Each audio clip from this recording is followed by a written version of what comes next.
Senator Lee, thanks for taking a few minutes. I wanted to ask, where do things stand to your knowledge on the effort to get Lieutenant Ridge Alkonis released back to the United States? It's now been a year since Lieutenant Alkonis was put in prison in Japan.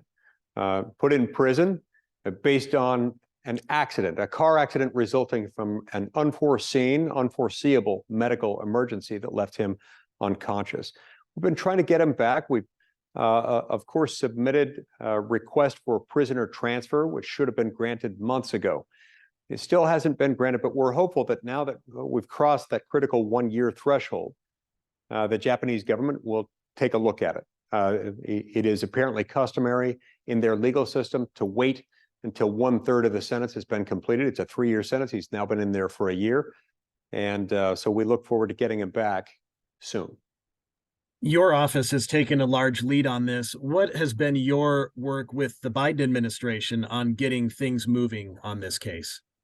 Had countless conversations with Attorney General Merrick Garland and others, and Jake Sullivan, President Biden's national security advisor. So between working with the White House, the Pentagon, and the national security advisor and the State Department, we've touched basically every part of the federal government that's involved in this process. It's difficult when the U.S. government isn't the sovereign entity holding the keys to the Japanese prison.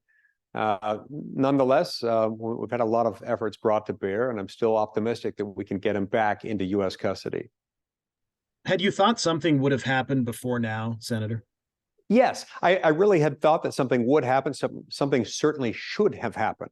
Under ordinary circumstances, this wouldn't ever occur, but it did happen, and I think we could always benefit from bold action taken by the White House and by the President of the United States in particular. I still hold out hope that in his next conversation with Japanese government officials, President Biden will ask forcefully for the Japanese government to take steps to respond to and grant the application for a prisoner transfer. This is a fairly routine exercise that nations go through on occasion when seeking to bring someone back into U.S. custody who is currently incarcerated in another country. And then what's the next thing you plan to do on this case yourself in your office? Well, we're continuing to work on proposals legislatively to try to shine more light on these status of forces agreements. They're known as SOFAs that the U.S. military has in place with the host nation of each country where we have troop deployments, where we have soldiers, sailors, airmen, and Marines stationed all over the world. In some of those proposals, we're asking for the Pentagon to undertake a comprehensive review of what the rights of our U.S. service members, what rights they have in foreign countries.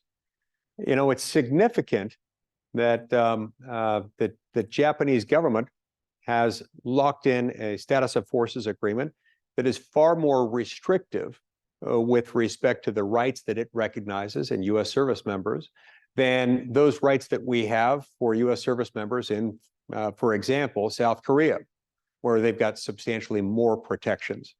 So we're hoping to get the Pentagon to compile a comprehensive review of these status of forces agreements so that we can identify in what countries our service members might not have the rights that they need and that they deserve. How optimistic or not are you that this will be resolved in the next few months or so?